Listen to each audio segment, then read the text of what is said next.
کہ ریاض رات کے 12 بجے ماریا کے کمرے کی کھڑکی سے کود کر اسے جگائے گا اور اسے پروپوز کر کے سرپرائز دے گا۔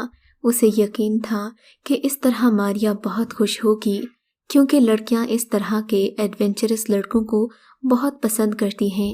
ریاض چاروں ناچار اس کے منصوبے پر عمل کر رہا تھا، کیونکہ بہرحال وہ ماریا سے محبت کرتا تھا، اسے خوش دیکھنا چاہتا تھا۔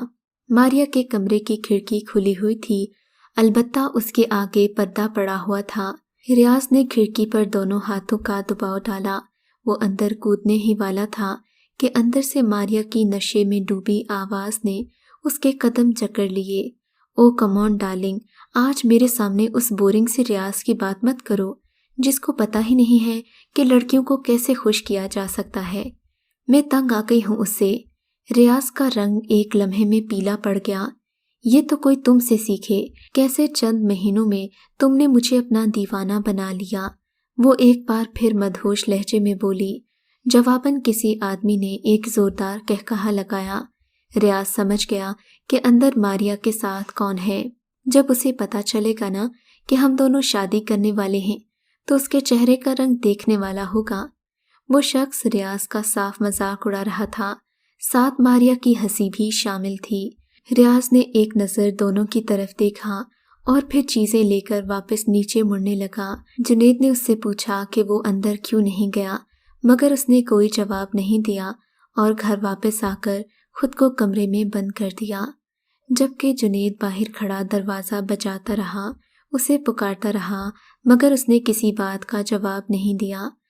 اگلے دن آفس میں ماریا اور داؤد نے ایک دوسرے سے شادی کا اعلان کر دیا، جس میں چند ایک لوگوں کے علاوہ کسی نے خوشی کا اظہار نہیں کیا۔ سب کی ہمدردیاں ریاض کے ساتھ تھیں جو وہاں موجود نہیں تھا۔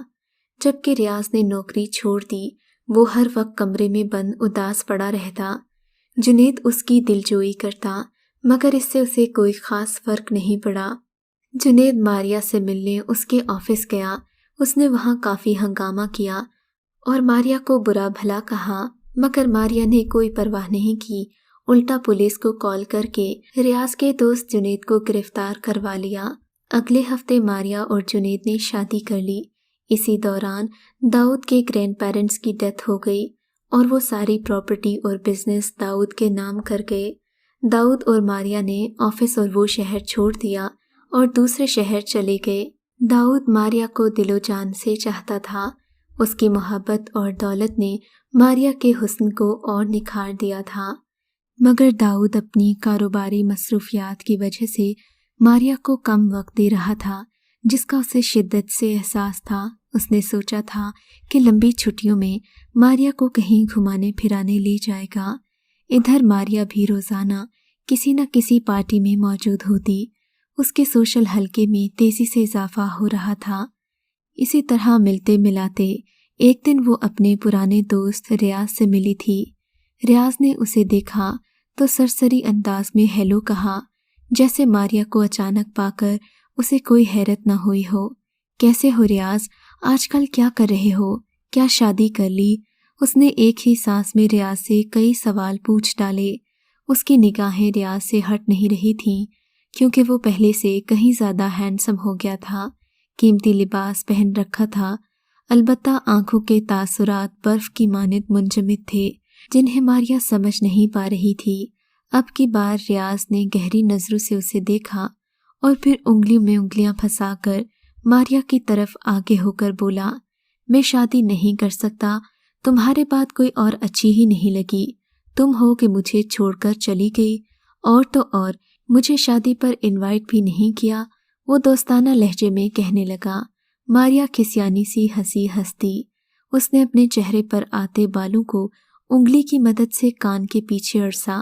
یقین کرو جو کچھ ہوا اچانک ہوا۔ اس منحوس داؤد نے مجھے اپنی محبت کے جال میں کچھ ایسا پھنسایا کہ مجھے ہوش ہی نہیں رہا۔ اب مجھ سے شادی کر کے جیسے بھول ہی گیا ہے، اس کے پاس میرے لیے وقت نہیں ہے۔ ماریا نے افسردگی سے کہا، تمہیں معلوم ہے ماریا، تم پہلے سے کہیں زیادہ خوبصورت ہو گئی ہو، تمہیں دیکھ کر میرا دل دھڑکنے لگا ہے۔ ریاض نے اس کی بات کا الگ ہی جواب دیا۔ ماریا کے چہرے پر ایک مکار مسکراہٹ بکھر گئی۔ اسے لگا اس نے ایک بار پھر ریاض کو پھنسا لیا ہے۔ اس نے ذہن ہی ذہن میں منصوبہ بنایا کہ جلد ہی وہ داؤد سے جان چھڑا کر ریاض سے شادی کر لے گی۔ وہ اور ریاض کافی دیر تک باتیں کرتے رہے۔ اب تو ماریہ اور ریاض کی ملاقاتوں کا سلسلہ چل نکلا۔ ماریہ اسے بات بے بات یہ جتانا نہیں بھولتی تھی کہ وہ اسے چھوڑ کر پچھتا رہی ہے۔ وہ اسے اب ہر حال میں پانا چاہتی ہے۔ ریاض اسے کئی بار اپنے گھر بھی لے گیا جو کسی شاندار محل سے کم نہیں تھا۔ اس کے سامنے ماریہ کو اپنا گھر کسی ڈبے کے جیسے لگنے لگا، جبکہ داؤد اب اسے کسی بوجھ کی طرح لگتا جس سے وہ چھٹکارا پانا چاہتی تھی۔ جب وہ بزنس ٹور سے واپس آیا تو ماریہ کے لیے کئی تحفے بھی لے کر آیا، مگر ماریہ نے ان پر توجہ نہیں دی۔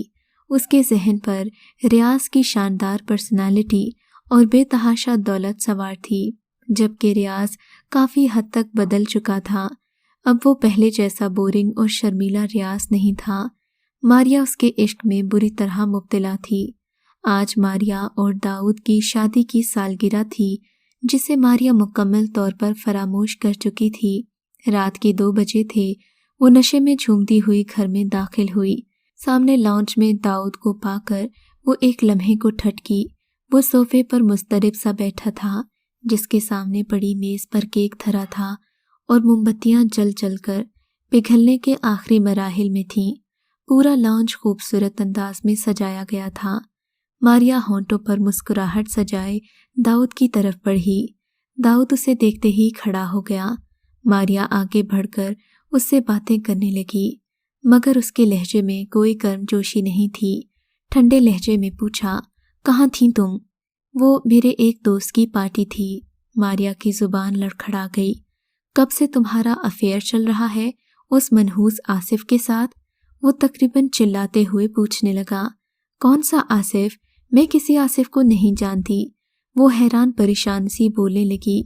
اب تم مجھ سے جھوٹ بولو گی؟ تم کب اور کیسے وقت گزارتی ہو مجھے پتہ نہیں چلے گا؟ اس نے اپنے کوٹ کی اندرونی جیب سے ایک لفافہ نکالا اور ماریہ کی طرف پھینک دیا۔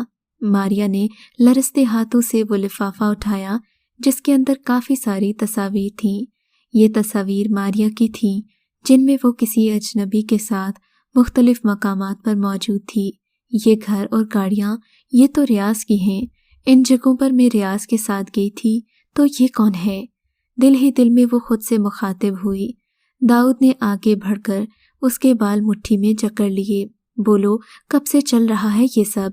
ماریہ داؤد کے سامنے گڑ گڑانے لگی کہ وہ اس آصف نام کے لڑکے کو نہیں جانتی، مگر وہ اس کی ایک نہیں سن رہا تھا۔ وہ دہشت سے کانپ رہی تھی، مگر داؤد تو جیسے اس کی جان کے در پہ تھا۔ داؤد کے ایک دھکے نے ماریہ کو موت کے منہ میں پہنچا دیا تھا۔ ماریہ کی آنکھیں پھٹی کی پھٹی رہ گئیں، جبکہ داؤد دیوانہ وار اسے مارتا رہا یہاں تک کہ وہ بے جان ہو کر زمین پر گر پڑی۔ اس کا وجود فرش پر پڑا تھا۔ خون فرش پر تیزی سے جمع ہونے لگا۔ وہ ایک چیخ مار کر اٹھی، دیوانہ وار خود کو ٹٹولنے لگی، مگر کوئی زخم اس کے جسم پر موجود نہیں تھا۔ ماریہ نے خود کو یقین دلانے کی کوشش کی کہ یہ ایک خواب تھا۔ اٹھ کر شاور لیا، اپنے لیے کافی بنانے کے لیے کمرے سے باہر آئی۔ لانچ میں وہی گلدان نیچے گر کر ٹکڑے ٹکڑے ہوا پڑا تھا جسے اس نے خواب میں دیکھا تھا۔ وہ حیران سی ان ٹکڑوں کے پاس بیٹھ گئی۔ سامنے ڈائننگ ٹیبل کے پاس داؤد کی خون میں لت پت آڑھی ترچھی لاش پڑی تھی، بالکل ویسے ہی اس نے خواب میں اپنی لاش کو دیکھا تھا۔ وہ حواس باختہ سی ہو کر داؤد کی طرف لپکی۔ اس کے ماتھے پر ہو بہو ویسا زخم تھا جیسا خواب میں ماریہ نے بدلے میں اس کے ماتھے پر دیکھا تھا۔ اس نے داؤد کے پیٹ کو دیکھا جو کہ خون سے بھرا ہوا تھا۔ ابھی وہ حیران پریشان داؤد کی لاش کے پاس بیٹھی تھی کہ پولیس والوں نے اسے آ کر جکڑ لیا، جنہیں نہ جانے کب کی ماریہ کے اس کارنامے کی خبر ہو چکی تھی۔ لانچ میں کھڑا ریاض اسے دیکھ کر مسکرا رہا تھا۔ ماریہ نے ریاض کی طرف انگلی کر کے پلٹتے ہوئے پولیس والوں کی توجہ ریاض کی جانب دلوانا چاہی، مگر اسے شدید حیرت کا جھٹکا لگا۔ وہاں کوئی نہیں تھا۔ دفعتاً اس کی نظر گلاس ٹیبل پر پڑی۔ وہاں ایک مخملی ڈبیا پڑی تھی ساتھ میں ایک اخبار تھا۔ اس نے غائب دماغی سے اس ڈبیا کو اٹھا کر کھولا۔ اندر ایک پلاٹینم کی انگوٹھی تھی جس پر کھلتا ہوا گلاب بنا ہوا تھا، وسط میں چھوٹا سا ڈائمنڈ جگمگا رہا تھا۔ اس نے اخبار اٹھا کر دیکھا۔ یہ 3 سال پہلے کی آج کی تاریخ کا اخبار تھا، مگر فرنٹ پیج پر لکھی خبر پر نظر پڑتے ہی ماریا کا دماغ پھک سے اڑ گیا۔ پوسٹ آفس کے ایک سینئر ورکر ریاض احمد نے محبت میں ناکامی پر اپنی بلڈنگ سے کود کر جان دے دی۔ ماریا کے ہاتھ سے اخبار گر گیا۔ پولیس والے اسے پکڑ کر گھسیٹتے ہوئے وہاں سے لے گئے۔ شاید ریاض کی روح اپنا بدلہ مکمل کر چکی تھی۔ اگر آپ کو یہ کہانی اچھی لگی ہے تو اس ویڈیو کو لائک کیجیے اور اس طرح کی مزید ویڈیوز دیکھنے کے لیے ہمارے چینل کو سبسکرائب کیجیے۔ اور ہاں، اگر آپ کی کسی دوست، رشتہ دار یا بہن کے ساتھ خدا نہ کرے ایسا کوئی واقعہ پیش آیا ہے تو ہمیں کامنٹ سیکشن میں اس کے بارے میں ضرور بتائیے۔